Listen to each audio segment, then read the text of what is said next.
Now, let's get on to more interesting things. If I were Craig Ferguson, who I would love to be one day in the life of Craig Ferguson, if I were Letterman, Leno, Conan in the good days, if I were Joan Rivers on even a bad day, wouldn't be so bad, and I gave opinions, if I maliciously made fun of somebody. Joan Rivers is scathing, we know that. Her comedy is not only blue, it's really edgy, and she not only uses language, but she really pulls people apart. Don Rickles, another example. Lenny Bruce. Lenny Bruce, okay, just skewering people. Howard Stern. Exactly, skewering people in the worst possible way. Do they have a pack of lawyers sitting next to Howard Stern's radio mic? Thank you, Ben Ratner, for the loan of the mic, by the way.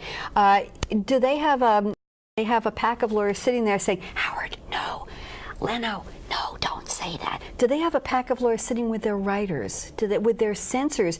How do they get away with what they say, which is far worse than what I do? They're not really getting away with anything because they're not doing anything bad in that sense. Okay. Where they step over the line is when they start speaking of the functions of excretory and sexual organs and the products utilizing four-letter words of that type that we consider profane. This is prohibited speech, and the FCC usually comes down on them for that. The next thing you'll know is they'll be fined by the FCC. You've probably seen instances where Howard Stern used four-lettered words. Yes. He's one of the most recent ones. Sure has also had a problem with that. Well, the FCC has actually fined them, and there's been litigation about the specific four-letter words that they've used. Right. Excretory words, sexual act words. And those are words that the FCC has identified as being prohibited speech. And for the FCC to control that is not a violation of freedom of speech. Really? Now the extent but that's not opinion. That's just saying. The extent of the control, if people were to say this at a party and they offended somebody in the room, would that be something the FCC would have no? No. Okay. The Federal Communications Commission Just deals radio with and broadcast. TV? Broadcast. That's all. What about internet?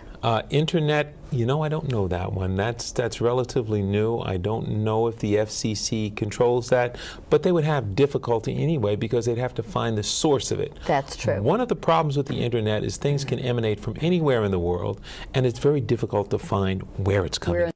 Webcams. That's correct. Live webcams. That's correct. Very interesting. So it's a problem. So what would I have to do in the show to be fined by somebody for saying something? What if I told you, David, I really love that blue shirt you're wearing, but Pete Harkness, my cameraman, that really is a horrible color blue. Can Peter, I said it on the air, I love you, Pete.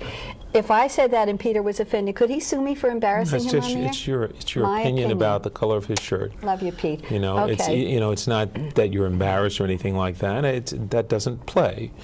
What plays is it's your opinion, and simply your opinion, the way you feel about it, and you have the right to express it.